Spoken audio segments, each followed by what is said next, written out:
He may be planning another trip down the aisle. They're getting back together.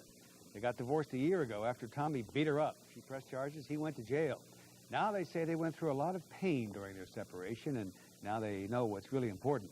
In fact, Tommy says he's going to quit Motley Crue and spend time with his family. Well, we were the first to tell you about kids who take their love for TV wrestling to the extreme. They call it backyard wrestling, but now it's becoming more like dorm room brawls.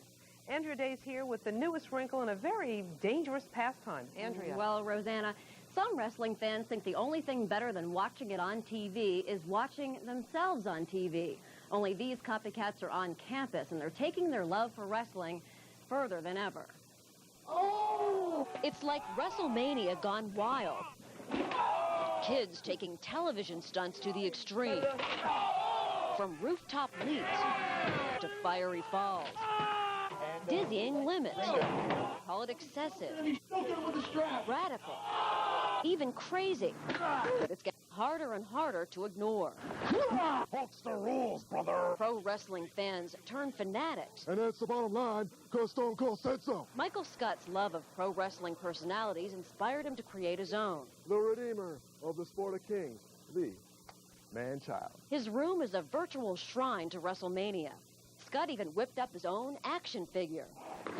But the problems began when Scott recruited wrestlers, including girls, and converted his SUNY Canton dorm into a ring.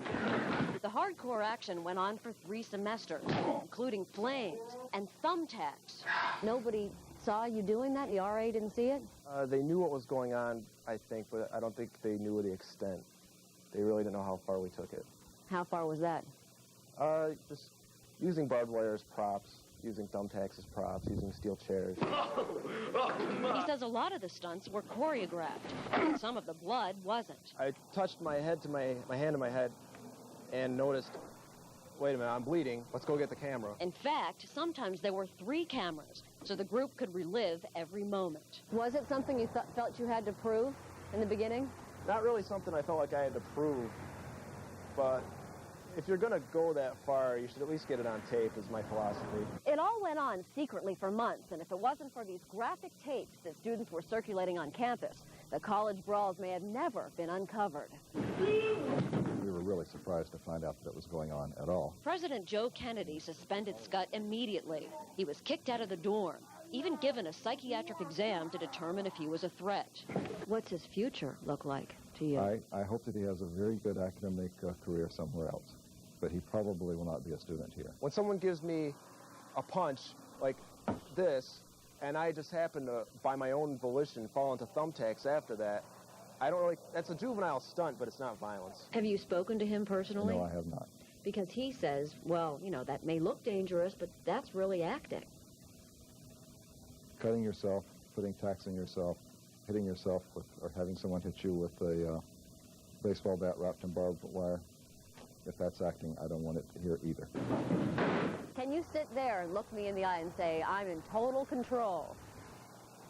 As of right now, today, suspended student Mike Scott, yeah, I'm under control.